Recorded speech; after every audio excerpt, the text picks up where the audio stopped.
Raman, today I would like to talk to you about patient recruitment tools. Their importance cannot be overestimated, especially in case of rescue studies. So let's start with some general questions. What trends do you observe today? Well, it's getting more obvious how media can boost study awareness, drive patient referral volume, and improve recruitment rates. Some popular media for patient recruitment advertising are television, radio, newspaper, web, example, banner ads and word links, outdoor, like bus stops, and social media, like Facebook, Twitter messages, and YouTube videos. A recent practice shows that the use of social media has been growing a lot. But if we go back to more conventional recruitment tools, can you name the key things to be aware of? If we take, for instance, direct recruitment, when physicians inform patients about the study directly, it's important that the subject does not feel pressure to participate.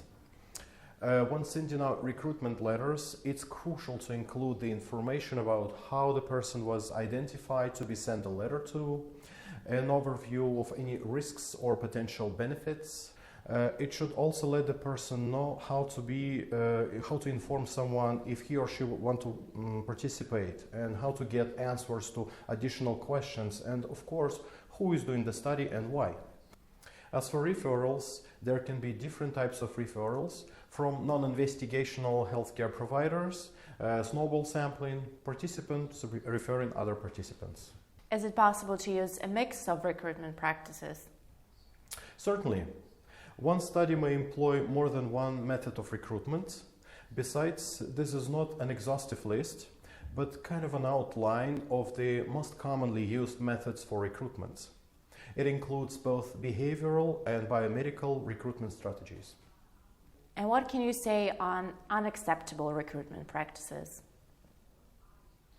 First of all, they differ from country to country, and let me just list some of them.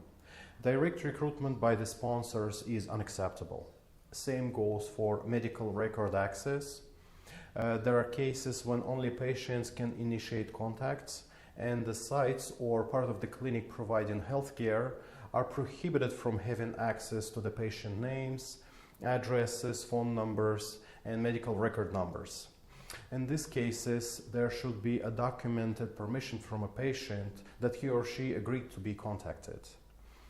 And of course, the use of incentives and referral fees. Such payments may encourage recruiters to put inappropriate pressure on prospective subjects and are illegal and not allowed in most countries. Now let's take a look at the situation in Russia in particular. So what methods are most commonly applied in this region? What works, what doesn't? Actually, we are quite lucky, since by default, enrollment in Russia is quite exemplary. According to the recent FDA report, Russia is the second top enrolling state in the world. But of course, there are some studies where we might experience difficulties. There is no universal solution to that. Is advertisement for clinical trial purposes legal in Russia? It is, but it's very rarely used in Russia for recruitment purposes.